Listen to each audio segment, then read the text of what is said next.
अरब और खलीज बंगाल से मानसून हवाई दाखिलात से मुल्क भर में 1 जुलाई तक बारिशों की पेशगोई। सिंध के मुख्तलिफ इलाकों इस्लामाबाद, बलूचिस्तान, पंजाब, खैबर पख्तूनख्वा, गिलगित बल्तिस्तान और कश्मीर में बादल बरसेंगे। कराची के मज़ाफ़ाती इलाकों में बारिश का इम्कान।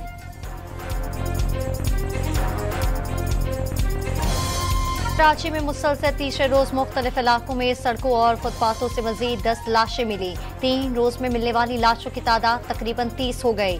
मरने वालों में नशे के आदी अफराद भी शामिल। ईदी के सर्द खानों में 4 रोज में 427 मैयतें लाई गई। ज्यादातर का ताल्लुक गरीब और ज्यादा लोड शेडिंग वाले इलाकों से है। कराची की अचानक हलाकतों इंक्वायरी में बिजली की लोड शेडिंग वजह बनी तो के इलेक्ट्रिक के मुंतजमीन और जिम्मेदारान पर कत्ल के मुकदमात दर्ज किए जाएंगे। वजीर दाखिला सिंध का ऐलान। अचानक हलाकतों की वजह जानने के लिए तहकीकात की जा रही है। जिया लंझार की गुफ्तगू। कराची में 12 से 14 घंटे लोड शेडिंग मामूल बन गई। सफूरा गोट, मली, लियाकताबाद, लाइन्स एरिया, गुरु मंदिर, नॉर्थ कराची समेत कई इलाकों में शहरी सड़कों पर निकल आए। शदीद एहतजाज किया, टायर जलाकर सड़कें ब्लॉक कर दी।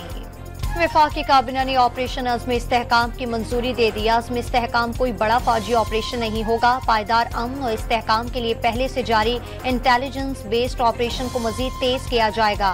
काबिना इजलास में वज़ीर आज़म ने कयास सराइयां मुस्तरद कर दी।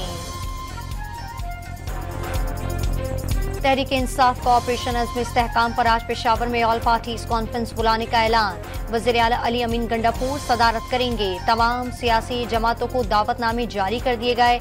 कबायली अमायदीन भी शरीक होंगे। पानी पीटीआई 27 जून को जेल से बाहर आ सकते हैं। कोई तूफान नहीं आएगा। हुकूमत की पूरी कोशिश होगी बानी पीटीआई को जितनी देर जेल में रखा जा सकता है रखा जाए। उनका बयानिया और सियासी एजेंडा मुल्क को गैर मुस्तहकम करना और फितना फैलाना है। वज़ीर आज़म के सियासी मुशीर राना सनाउल्लाह की गुफ्तगू।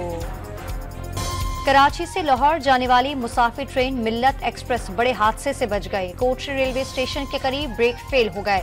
ट्रेन को दादू ट्रैक पर डालकर रोक दिया गया। 3 बोगियां पटरी से उतर गईं। अमरीका का स्वात में हुजूम के तशद्दुद से हलाकत का वाक़े पर इजहार अफसोस। मजहबी तौर पर तशद्दुद के वाक़यात पर तशवीश है। मजहबी और इज़हार राय की आज़ाद का एहतराम किया जाएगा।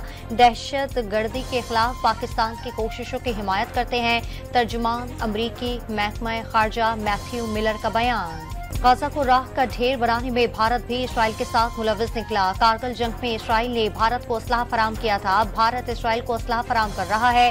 साबिक इसराइली सफीर डैनियल कैमरॉन का इंकशाफ। और कीनिया में टैक्सों में इजाफे के खिलाफ अवाम का शदीद एहतजाज। नैरोबी में पार्लियामेंट की इमारत पर धावा। पुलिस की फायरिंग से 13 अफराद हलाक, 30 से ज़ायद जख्मी। कशीदा इलाकों में फौज तैनात। इंटरनेट सर्विस मुअत्तल।